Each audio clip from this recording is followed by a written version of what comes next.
আসসালামু আলাইকুম গাইস, কেমন আছেন সবাই? আমরা আছি এখন জামালপুরের ঐতিহ্যবাহী লুইস পার্কে। আমরা সরকারি শামসুল হক কলেজের পক্ষ থেকে এসেছি। এইটাই হলো তার প্রবেশ পথ। এখন ভিতরে যাচ্ছি, আপনাদের যতটুকু দেখানো সম্ভব আশা করি ঘুরিয়ে ঘুরিয়ে দেখাবো। সমগ্র বাংলাদেশ থেকে মানুষ আসে এখানে। অনেক সুন্দর একটা জায়গা, দেখার মতো সৌন্দর্য অনেক কিছু আছে। অনেক সুন্দর একটা জায়গা।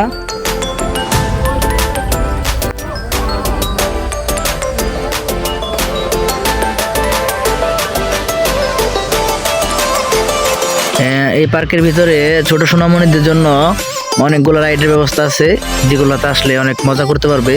তারপর এইখানে দেখেন একটা সুন্দর পুকুর আছে। পুকুরের মধ্যে অনেক সুন্দর সুন্দর অনেক মাছ আছে, যে মাছগুলো আপনি অনলি 10 টাকার খাবার কিনে খাবার খাওয়াইতে পারবেন, হাতে নিয়ে ছবি তুলতে পারবেন। মাছগুলাও দেখতে অনেক সুন্দর। এই দেখেন কিরকম লাফালাফি করছে মাছগুলা, কি সুন্দর অপরূপ দৃশ্য। তারপর আর এইখানে দেখেন আরেকটা সুন্দর ঝর্ণা আছে, যেটা হাতে বানানো হলেও অপরূপ সৌন্দর্য ঘেরা।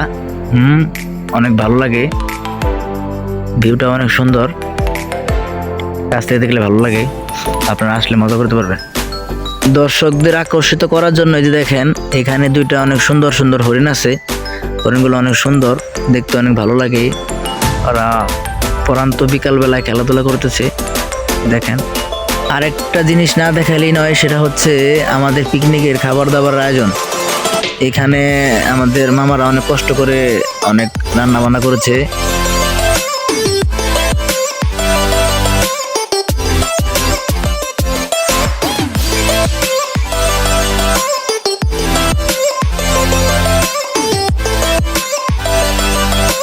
সর্বশেষ আমাদের খানা পিনার আয়োজন এখানে করা হয়েছে।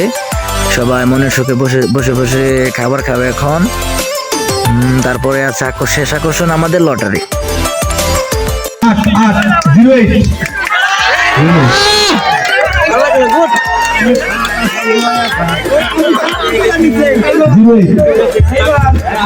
এইবার দেখেন এটা আইসিটি কাজ করেছে, আইসিটি এই যে এটা কিন্তু জেনারেল কাজ করে না, এটাকে বলা হয় সুন্দর কাজ। আমরা আইসিটি ছাড়া একটা মিনিট জানতে চাই। আসসালামু আলাইকুম। আসলে বরাবরই যত পিকনিক বা এরকম অনুষ্ঠানে গিয়েছি, সব জায়গায় দেখা গেছে যে প্রথম দিকে তৃতীয় পুরস্কার মধ্যে নাচি, এবং আমি বিশ্বাস ছিল যে যেহেতু থার্ড এবং তৃতীয় পুরস্কার পেলাম না, ফার্স্ট আমারই হবে। কাজ করতে হবে, কোনো লটারি খেলা হলে আমরা অনুষ্ঠানকে হায়ার করে নিয়ে সবাই খুশি হয়েছে। এবার